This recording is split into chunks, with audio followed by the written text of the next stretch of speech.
அனைவருக்கும் வணக்கம். இனிய கந்தசஷ்டி திருநாள் நல்வாழ்த்துக்கள்.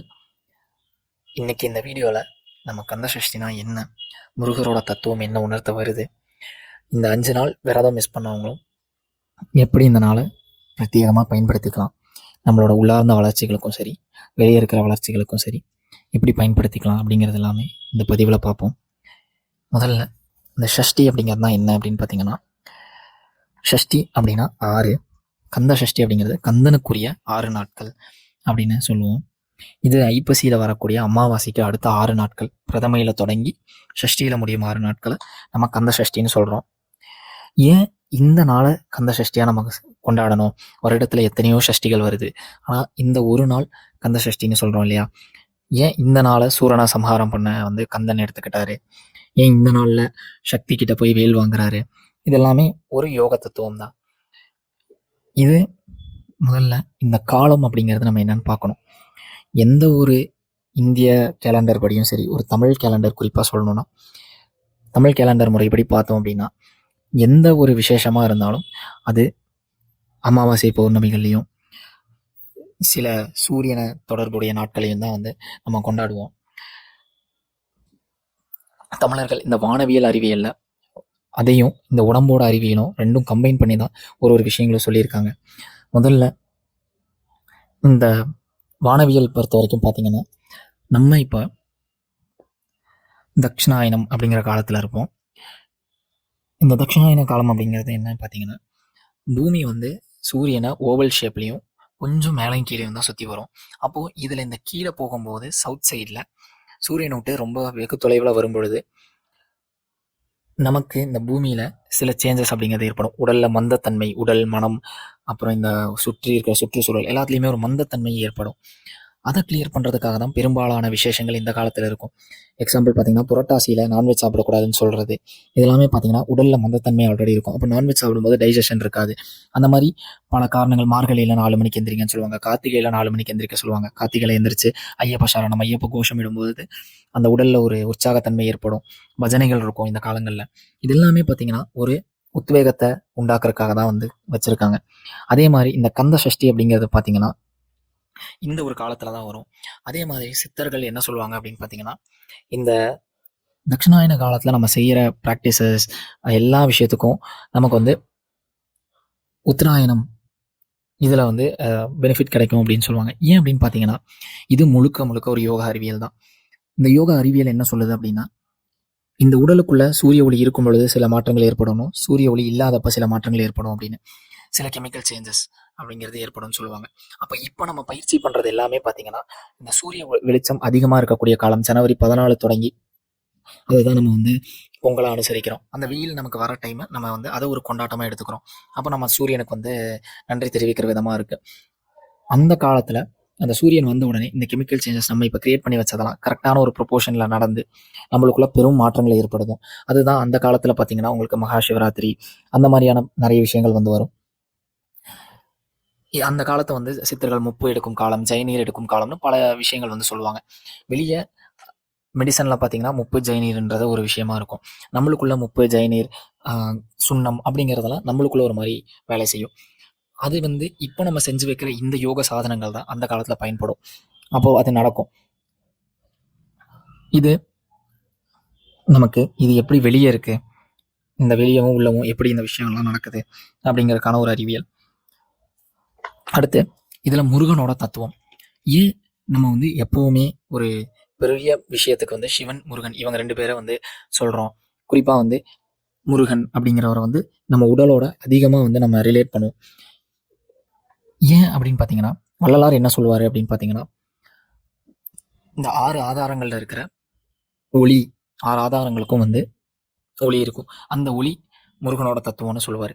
அதே மாதிரி நம்மளோட அறிவு அப்படிங்கிறத தாண்டி என்னைக்கு நமக்கு சுத்த அறிவு அப்படிங்கிறது நடக்குதோ அது முருகனா சொல்லுவார். அப்போ முருகனா அந்த சுத்த அறிவு முருகனா மாறி நமக்கு வழிகாட்டும்னு சொல்லுவார்.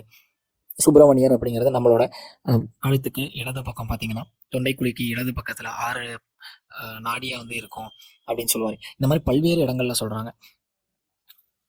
அதே மாதிரி முருகன் அப்படிங்கிறவர் எடுத்துட்டோம் அப்படின்னா 6 நாள் அப்படின்னு வரும்.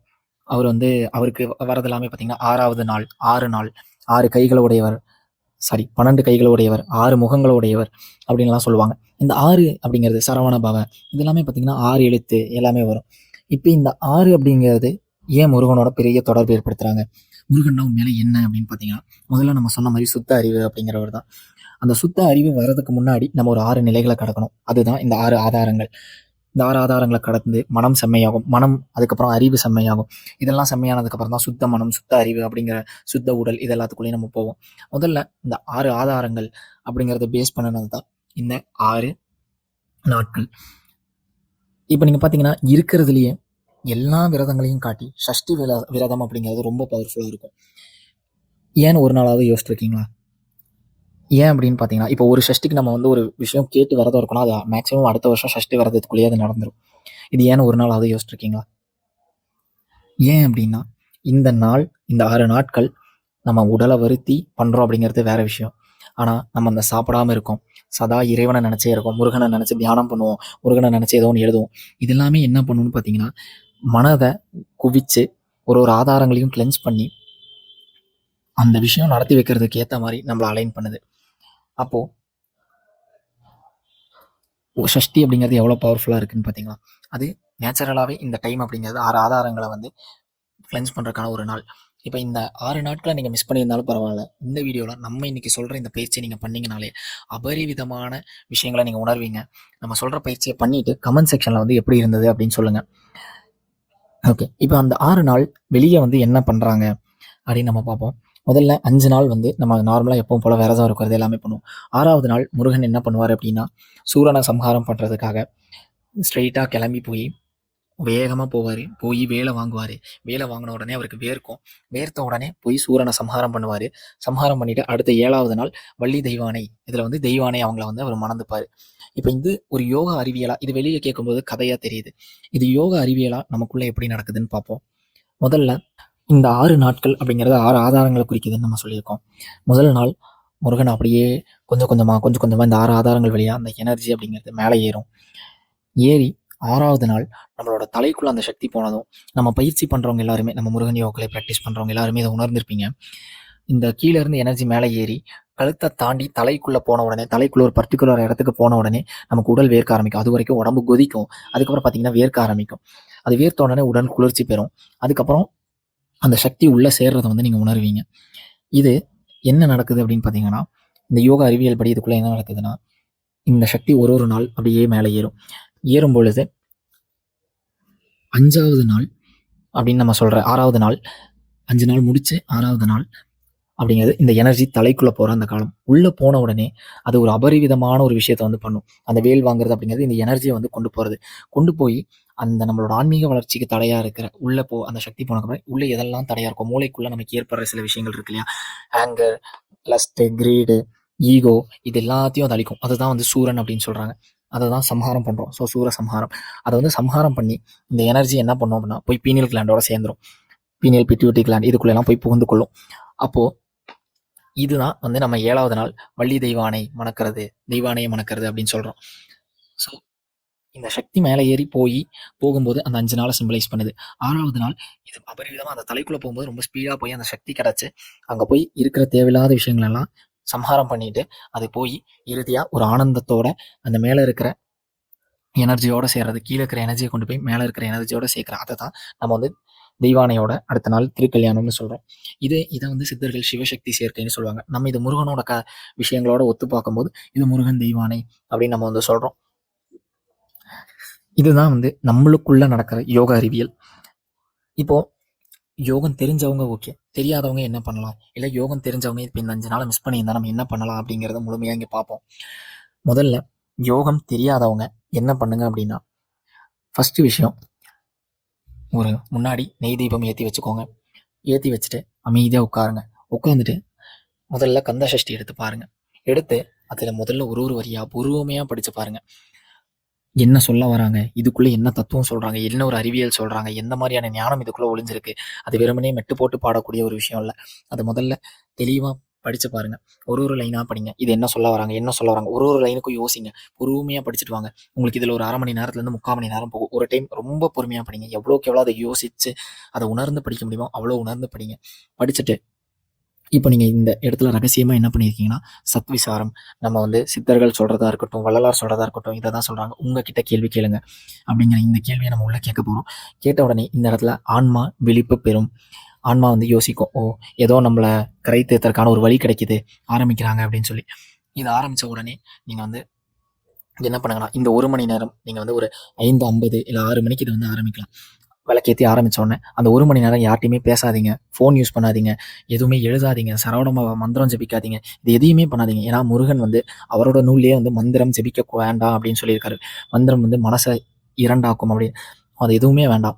ஜஸ்ட் அந்த கந்த சஷ்டியை படிங்க, அதை புரிஞ்சுக்க முயற்சி பண்ணுங்கள். இப்போது உங்கள் மனம் வேலை செய்யும், அறிவு வேலை செய்யும், ஆன்மா விழிப்பு பெறும். இதெல்லாம் ஒரே நேர்கோட்டில் வரும் பொழுது இதை படித்து முடிச்சுட்டு அந்த புக்கை அப்படியே அமைதியாக மூடி வச்சுட்டு அதுக்கப்புறம் அந்த விளக்க ஒரு 2 நிமிஷம் பாருங்கள். ஒரு 30 செகண்ட் கண் சிமிட்டாமல் பாருங்கள். அதுக்கப்புறம் அப்படியே கண்ணை மூடி அந்த ஒளியை உங்கள் கண்ணுக்குள்ளே பாருங்கள். பார்த்துட்டு நீங்கள் இறைவன் கிட்ட கேட்க வேண்டிய ஒரே விஷயம், இறைவா எனக்கு வந்து இந்த வழியை காட்டு, நீ எப்படி உன் அடுத்த வருஷம் சஷ்டிக்குள்ளே உன்கிட்ட வரதுன்ற வழியை காட்டு அப்படின்றத மட்டும் கேளுங்க. அடுத்த வருஷம் சஷ்டிக்குள்ளே கண்டிப்பாக உங்கள் வாழ்க்கை அப்படிங்கிறதே மாறும். அது ஒன்று கேளுங்க. இறைவனை கண்டடைகிற வழி எப்படின்னு நீங்கள் தெரிஞ்சுக்கிட்டீங்கன்னா மற்ற எல்லாமே தானாக வரும். இப்போது யோகம் தெரியாதவங்க பார்த்துட்டோம். யோகம் தெரிஞ்சவங்க என்ன பண்ணணும் அப்படின்னு பார்த்தீங்கன்னா, யோகம் தெரிஞ்சவங்களுக்கு தினம் தினம் சஷ்டி தான். ஏன்னா நம்ம ஆல்ரெடி அதை தான் பண்ணிகிட்டு இருக்கோம். கீழே இருக்கிற விஷயத்த மேலே ஏற்றிட்டு தான் இருக்கோம். ஸோ யோகம் தெரிஞ்சவங்களுக்கு தினம் தினம் சஷ்டி தான். நீங்கள் என்ன பயிற்சி பண்ணுறீங்களோ அதை மட்டும் இன்றைக்கி சாயங்காலம் 5 மணிக்கு மேலே ஒரு 7, 7:30 வரைக்கும் தொடர்ந்து பண்ணுங்கள். சூரசம்ஹாரம் நடக்கிற வரைக்கும் நீங்கள் பண்ணுங்கள். உங்கள் வாழ்க்கையில் என்னைக்கு நீங்கள் எல்லாத்தையும் விட்டுட்டு வரீங்களோ அன்னைக்கு தான் உங்களுக்குள்ள தேவையில்லாத விஷயங்களை விட்டுட்டு வரணும். வீட்டை விடுறது அந்த மாதிரியான விஷயங்கள் சொல்லலை. உங்களுக்குள்ள என்னைக்கு எல்லா தேவையில்லாத விஷயங்களையும் விட்டுட்டு இறைவன் அடையணுங்கிற குறிக்கோளோட போகிறீங்களோ அன்னைக்கு உங்களுக்குள்ள சூரசம்ஹாரம் நடக்கும். அதுக்கப்புறம் என்னைக்கு அந்த இறைவனோட போய் சேர்றீங்களோ அன்னைக்கு அந்த திருக்கல்யாணம் அப்படிங்கிறது நடக்கும். திருக்கல்யாணம் அப்படிங்கிறது நம்மளுக்குள்ள நம்ம இறைவன் கூட செஞ்சுக்கிற ஒரு விஷயம்தான் இந்த திருக்கல்யாணம். ஸோ தொடர்ந்து நீங்கள் தினமும் பண்ணுற பயிற்சிகளை இன்றைக்கி பண்ணுங்கள். அதே மாதிரி இன்றைக்கி ஒரு ஆடட் அட்வான்டேஜாக நீங்கள் என்ன பண்ணலாம் அப்படின்னா, இந்த வீடியோ எப்போ பார்க்குறீங்களோ அதிலிருந்து ஒரு 5 நிமிஷம் எல்லாருக்கிட்டையும் போய் சொல்லிடுங்க. வீட்டில் நான் ஒரு 1 மணி நேரத்துலேருந்து 2 மணி நேரம் மேக்ஸிமம் ஒரு 3 மணி நேரம் வரைக்கும் நான் மௌன விரதம் இருக்க போகிறேன், யாருமே என்கிட்ட எதுவுமே பேசாதீங்க அப்படின்னு சொல்லி போயிட்டு அமைதியாக இந்த பயிற்சிகளை பண்ணி முடிச்சுட்டு அடுத்து மௌன விரதம் இருங்க. பயிற்சி பண்ணி முடித்த உடனே எந்திரிச்சு போய் பிற செயல்களை செய்யணும். பண்ணி முடித்த உடனே ஃபோனில் என்ன மெசேஜ் வந்திருக்கு அப்படின்னு பார்க்க வேண்டாம். மௌன விரதம் இருங்க. ஒரு 1 மணி நேரம் மினிமம் வச்சுக்கோங்க. மேக்ஸிமம் ஒரு 3 மணி நேரம் வச்சுக்கோங்க.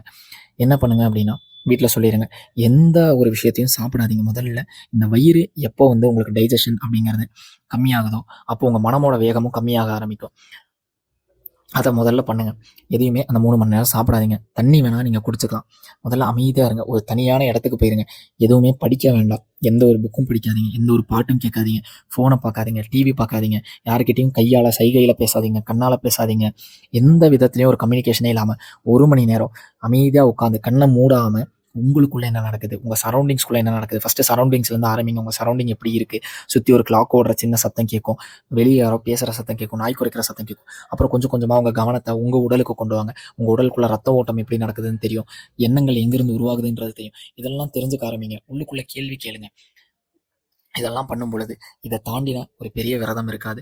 நம்ம எல்லாருமே என்ன நினச்சிக்கிறோம் அப்படின்னா, விரதம் அப்படின்னா ஜஸ்ட் சாப்பிடாமல் இருக்கிறது அப்படின்னு. அப்படி இருந்துட்டு நம்ம மற்ற வேலைகள் எல்லாமே செஞ்சுட்டு தான் இருக்கோம். இன்றைக்கி ஒரு நாள் மட்டும் ஒரு 1 மணி நேரத்துலேருந்து 3 மணி நேரம் நேரத்தை ஒதுக்கி நம்மளுக்குள்ளே என்ன நடக்குது அப்படிங்கிறத பார்ப்போமே. எவ்வளோ பெரிய யோகியாக இருந்தாலும் சரி, ஞானியாக இருந்தாலும் சரி, நீங்கள் யாராக இருந்தாலும், எவ்வளோ யோகா பயிற்சி பண்ணுறவங்களா இருந்தாலும் இன்றைக்கி உங்களுக்குள்ளே என்ன நடக்குதுன்னு பாருங்கள். உங்களுக்குள்ளே அந்த சக்தி எப்படி இருக்குது. இன்றைக்கி அங்கே திருச்செந்தூரில் சூரசம்ஹாரம் செய்யும்போது உங்களுக்குள்ளேயே அந்த விஷயங்கள் நடக்கும். அப்போ உங்களுக்குள்ளே எப்படி நடக்குதுன்னு பாருங்கள். டிவியில் போய் சூரசம்ஹாரம் பார்க்க வேண்டாம், அது எல்லா வருஷமும் பார்க்கலாம். இல்லை அப்புறமா கூட நீங்கள் யூடியூப்பில் போய் ரீகேப் பண்ணி பார்க்கலாம். இன்றைக்கி உங்களுக்குள்ள சூரசம்ஹாரத்தை பாருங்கள். உங்களுக்குள்ளே அதை நடத்துறதுக்கான ஒரு முயற்சி எடுங்க. எல்லாருக்குமே ஒரே நாளில் நடந்துட போகிறது கிடையாது. யோகம் அப்படிங்கிறது ஒரு கடல், ஞானம் அப்படிங்கிறது ஒரு கடல். அதை ஒரே நாளில் நீந்தி கடத்த முடியாது. ஸோ இன்றைக்கி அதுக்கான ஒரு முயற்சியை போடுங்க. கண்டிப்பாக அடுத்த வருஷத்துக்குள்ளே முருகனே உங்களுக்கு துணையாக வந்து இந்த வேலையை செஞ்சு கொடுப்பாரு. வெற்றிவேல் முருகனுக்கு அரோகரா.